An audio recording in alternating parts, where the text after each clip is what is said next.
Ayan guys, magluluto kami ng pork adobong sitaw. Pork adobong sitaw. So, gamit namin ang kahoy in a traditional way lang. Kasi maraming kahoy doon. So, ayan guys. Ang mahirap dito guys is paano magpaapoy. Ayan. So, ang daming kahoy sa baba at saka dito. Ayan.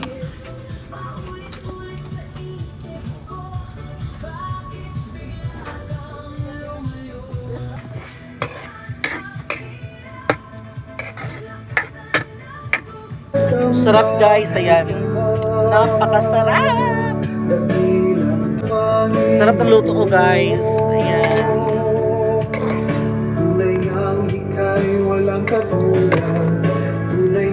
Sarap ng luto. Very green.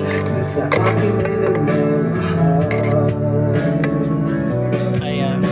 Mabuti ang Diyos sa lahat ng oras, sa bawat araw, ika'y laging tapat kung magmahal.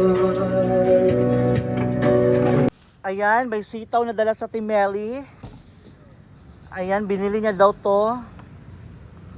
Ayan, ang presko ng sitaw ni Ate Mel. Dala niya yan.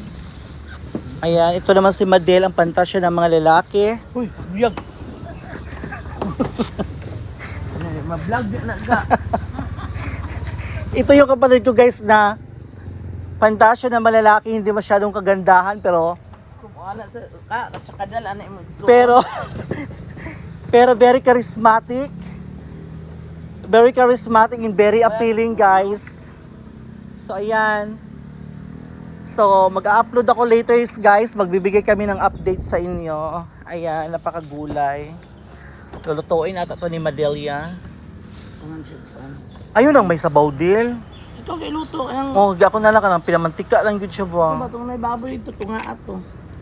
Kung magluto ha, pinamantika lang yun ha. Nga taon sa taon na guto. Ayan. Kung ako tong baboy akong gisahon.